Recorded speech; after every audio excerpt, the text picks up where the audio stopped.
আজকে ক্লাস নবম শ্রেণীর ভেরি শর্ট অ্যান্সার অর্থাৎ অতি সংক্ষিপ্ত প্রশ্নোত্তর বিভাগ গ এর প্রশ্নগুলি আলোচনা করব।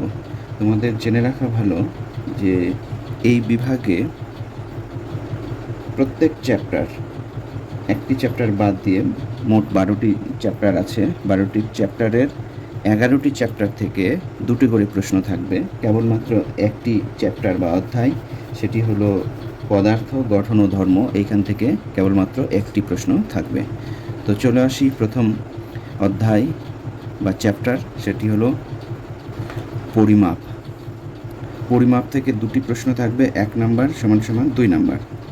প্রথম প্রশ্ন হলো তড়িৎ প্রবাহ মাত্রা কি রাশি? তড়িৎ প্রবাহ মাত্রা কি রাশি? উত্তর হলো স্কেলার রাশি।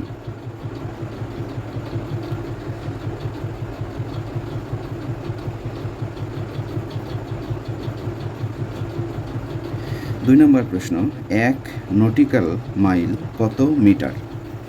1 নটিক্যাল মাইল কত মিটার? এর উত্তর হলো 1850 মিটার। 3 নম্বর প্রশ্ন, ঘনকোণের একক কি? ঘনকোণের একক হলো স্টেরেডিয়ান।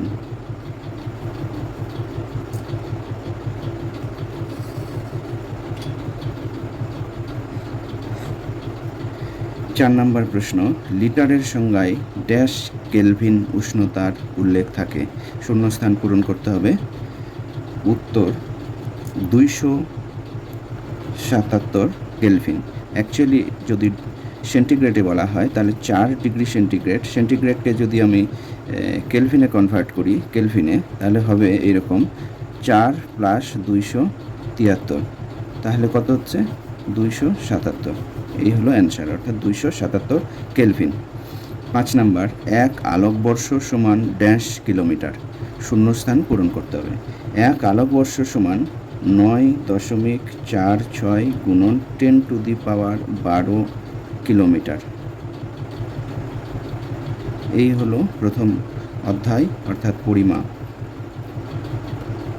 এবারে দ্বিতীয় অধ্যায়, বল ও গতি। এখান থেকে 2টি প্রশ্ন থাকবে, প্রত্যেকটির মান 1, অর্থাৎ মোট মার্ক থাকবে 2। প্রথম প্রশ্ন, নাগরদোলার গতি কী ধরনের গতি? নাগরদোলার গতি কী ধরনের গতি? উত্তর হলো ঘূর্ণন গতি। নাগরদোলার গতি ঘূর্ণন গতি। উত্তর লিখছি।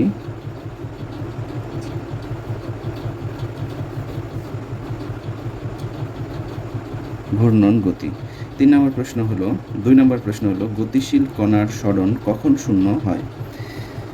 গতিশীল কণার কখন শূন্য হবে সরণ?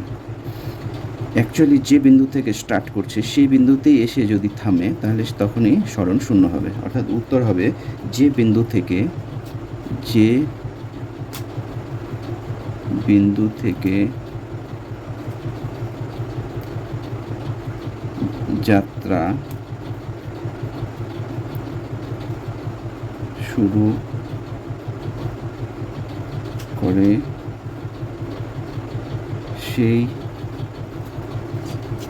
বিন্দুতে এসে থামলে সরণ শূন্য হবে। 3 নম্বর প্রশ্ন, একটি মিশ্র গতির উদাহরণ দাও। একটি মিশ্র গতির উদাহরণ হলো সূর্যের চারিদিকে পৃথিবীর গতি।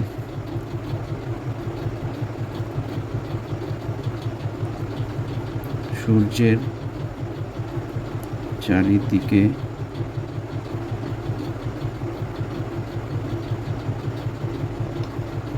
পৃথিবীর গতি।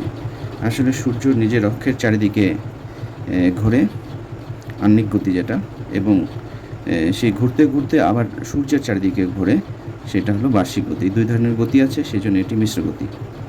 এবার 4 নাম্বার হলো ইউ প্রাথমিক বেগে এ সমমন্দনে গতিশীল কণা টি সময়ে কত দূরত্ব অতিক্রম করবে? দূরত্ব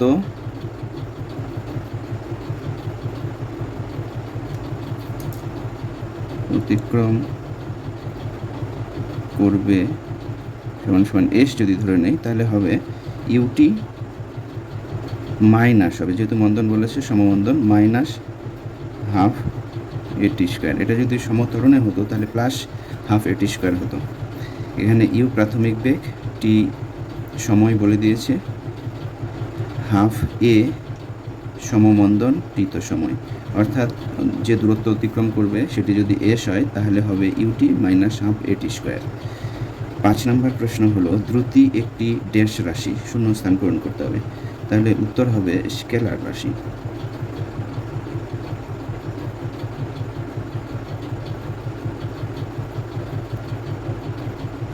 এবার 3 নম্বর অধ্যায় পদার্থ গঠন ও ধর্ম। এইখান থেকে কেবলমাত্র একটি প্রশ্ন থাকবে, 1 নম্বর সমান সমান 1 মার্ক 1। প্রথম প্রশ্ন, একটি পাত্রে তরল আছে, তরলের এইচ গভীরতায় চাপ কত হবে? H গভীরতায়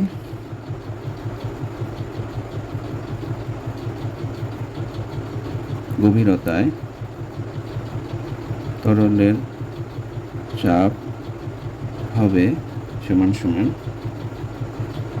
H D G.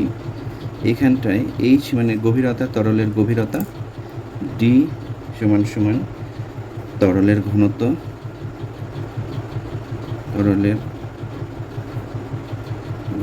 এটি তরলের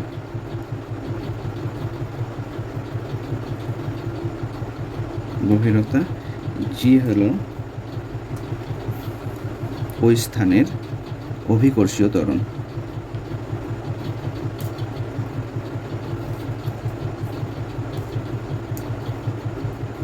2 নম্বর প্রশ্ন, ব্যারোমিটারে পারদের পরিবর্তে জল ব্যবহার করলে জলের উচ্চতা কত হবে? উত্তর হবে 10.336 মিটার। 3 নম্বর প্রশ্ন, ড্যাশ স্থানে সাইফন কাজ করে না, শূন্যস্থান পূরণ করতে হবে, উত্তর হবে বায়ুশূন্য